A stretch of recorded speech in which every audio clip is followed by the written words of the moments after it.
Hi everyone, I'm adding this disclaimer here to hopefully address some potential questions. See, I usually film my videos in bulk on my trips to theme parks. Therefore, I have quite a few backlogged that just haven't been released. Problem is that when the parks start to reopen in mid-July, they're going to look a lot different than what is pictured in my videos, and I just don't want to confuse viewers. So what I'm going to do is post as many as I can up until Walt Disney World begins to open on July 11th. So that's a video every day for the next 3 weeks or so. Once the park reopens, we'll work on showing you what they look like in real time. But for now, enjoy this walk through the parks of 2019. Hi everybody, Brian here, and I am obviously at Disney's Hollywood Studios, and I am trying something today.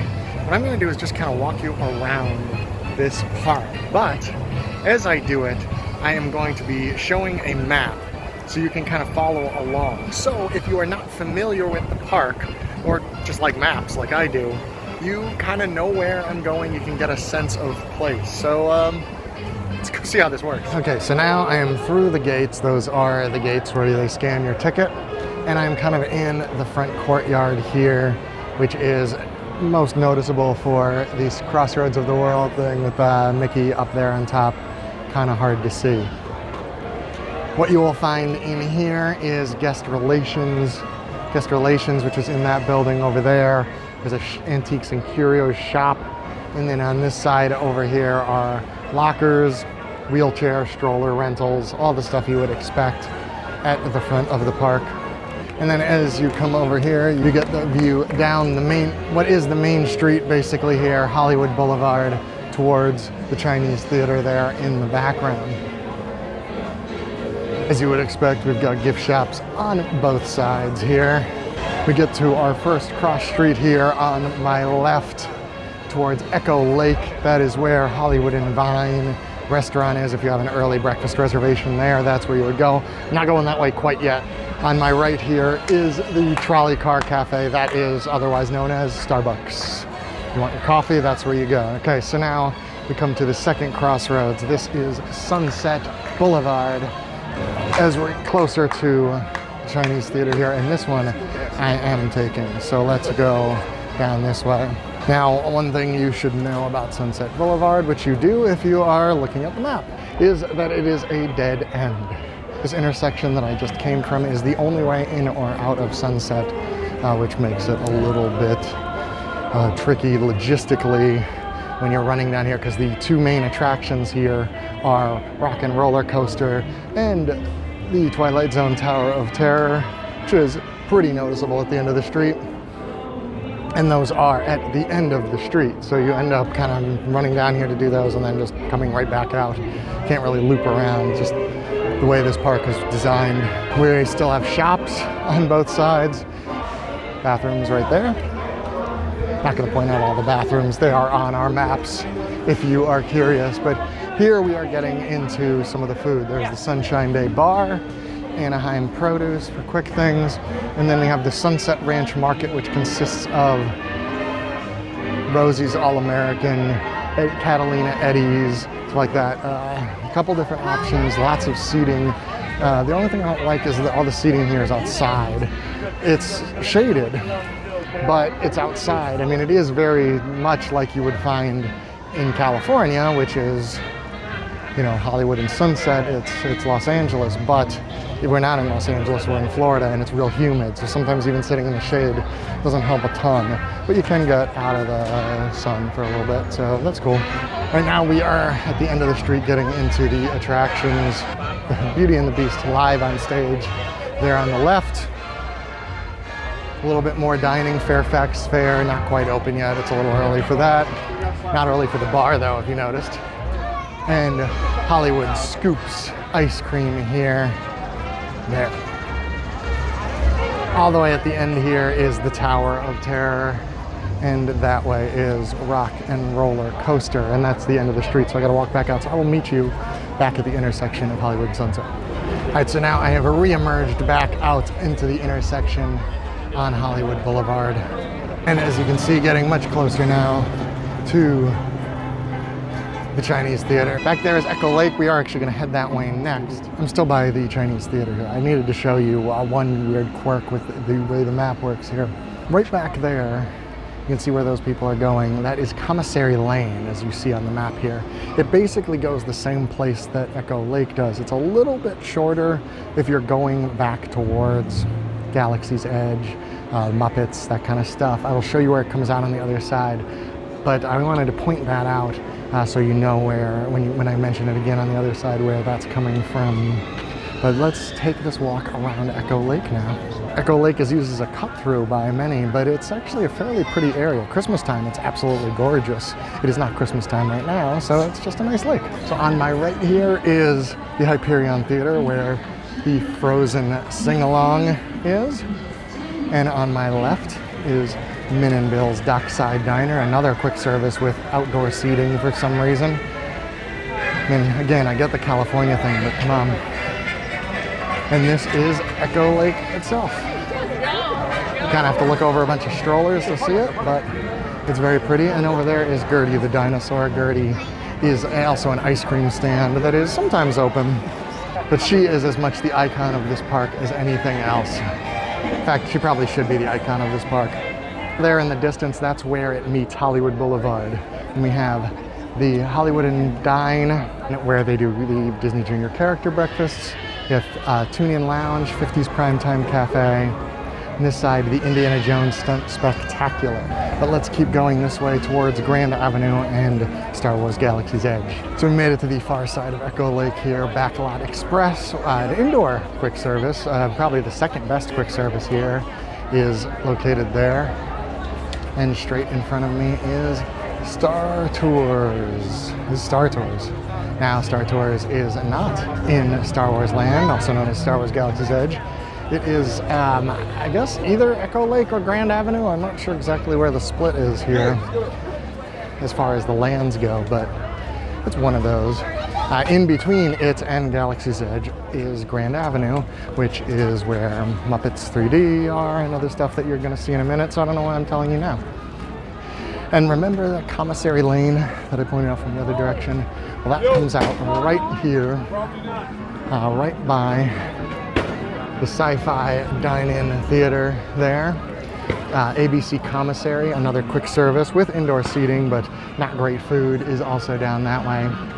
Right here is the Baseline Tap House, a place where you can get mostly California, but kind of an assorted craft brew selection. You can get samplers and stuff there.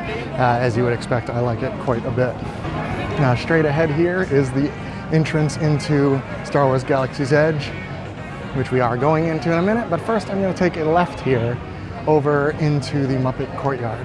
Now, Muppet Courtyard, also apparently known as Grand Park, which is what that sign said right there. They have Gonzo's Royal Flush, which is a bathroom on my left. On my right is Muppet Vision 3D. Still one of the best movie-based shows here.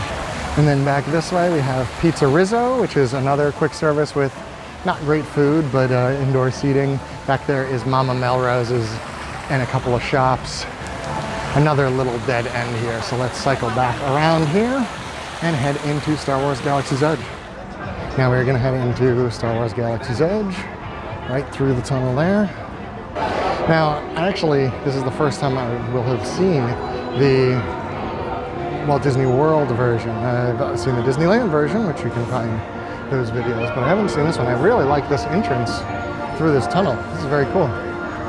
Not gonna comment a ton on my opinions of it, because this is more just supposed to be for orientation, but you know, while I'm here. So this is the Resistance area. This is the Rise of the Resistance attraction on the left. Not the entrance yet to it. We're coming up on that, but that's what it is.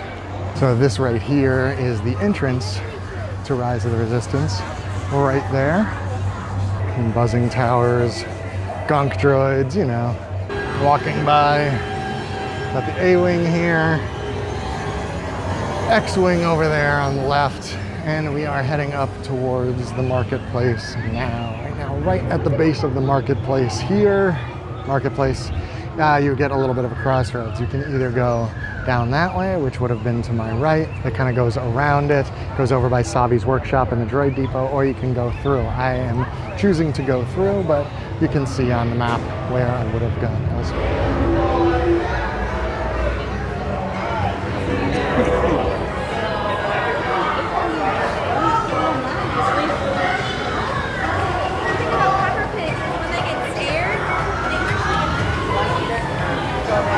Lots of shops in here.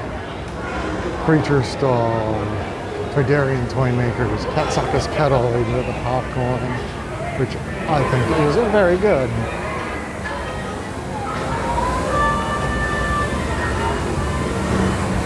And at the end here is Ronto Roasters, one of the 2 quick service locations here.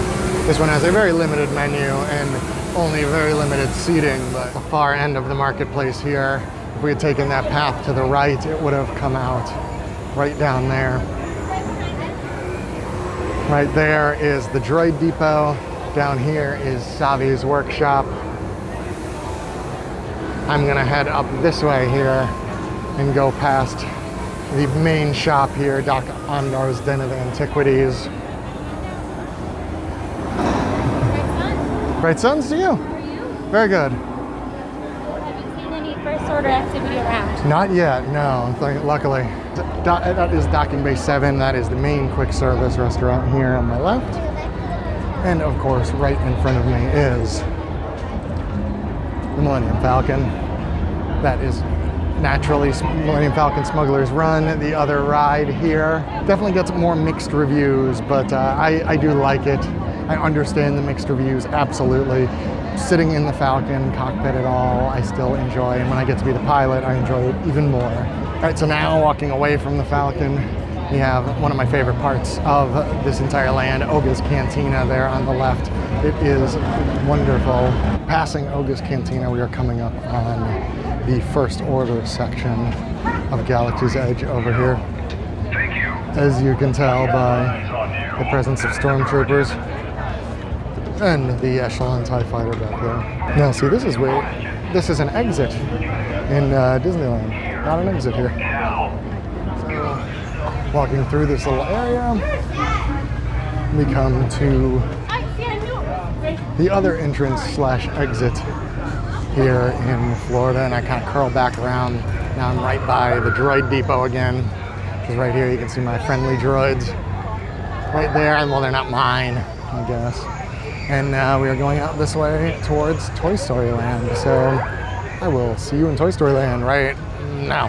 This is just weird, something you don't get in California because the exits paths are longer, but the 2? Toy Story. Interesting. And in Toy Story Land, there are 3 rides. First of which is on my left right now, Alien Swirling Saucers. This Tinker Toy construction set right here to my right is Woody's Roundup, the quick service dining here in Toy Story Land with, you guessed it, outdoor seating. Now this was built much later than the others. You think they would have learned, but they didn't. Luckily, Galaxy's Edge has some indoor seating in their quick service restaurants. Straight in front of me there is Slinky Dog Dash. A very successful roller coaster, fun. More fun than it looks like it's going to be for a small coaster, and therefore gets the longest waits. And then up here on the right is Toy Story Mania, which has been here for a while, but the entrance moved over here to Toy Story Land. It was on the other side of the building, but you don't have to worry about that. And then we're heading towards the other end of Toy Story Land with Buzz Lightyear back there and all of the people waiting to meet him. And we are coming out of it into the old Pixar Place Animation Courtyard area. There is the Toy Story Land sign. Good photo opportunity there with Big Woody. Shouldn't say Big Woody on camera. So now out here, down in Pixar Place, they're currently doing some incredible stuff down there. Not really much down there, that's why those big gates are right there, that they can just close whenever they're not doing anything. So we are gonna head this way towards Animation Courtyard. Right here is Walt Disney Presents, You can meet Mike and Sully in there. They have a preview of Maleficent 2. But what I and a lot of Disney fans tend to like about that is it kind of tells the history of the Disney company under Walt himself. The revolutionary steps that he took as far as creating and filming animated movies and then building a theme park that we are in right now. Well, okay, this isn't the exact one that Walt built, but this is, you know, he wanted this one too. Not Hollywood Studios, but Walt did. You know, never mind, just go see it. So to my right here that is the Chinese Theater again. We are looping back around, as you can tell from the map. My left here is The Voyage of the Little Mermaid, a show that has lived longer than we would have expected, but there are still lasers in it. You don't see many lasers nowadays. And this is Animation Courtyard. There is Little Mermaid right there. Star Wars Launch Bay, where you can meet Chewbacca, Kylo Ren, I believe is still in there. Over here is the Disney Junior Dance Party. It used to be Disney, the puppet show. There's a couple of Disney Junior related meets. Fancy Nancy is right there. And this big walkway you go under back towards the main area and the Chinese Theater. There is the Hollywood Brown Derby right there. On the other side of that is Sunset Boulevard. And we are kind of back into the middle. I don't want to get too close because there is a Star Wars show going on right now that you might be able to hear. Like I'm sure you can. So this is where I'm going to end this walk. Hopefully you found this useful. Let me know in the comments below, and make sure you subscribe to touringplans.com. That keeps me doing things like this. So thank you. Be excellent to each other.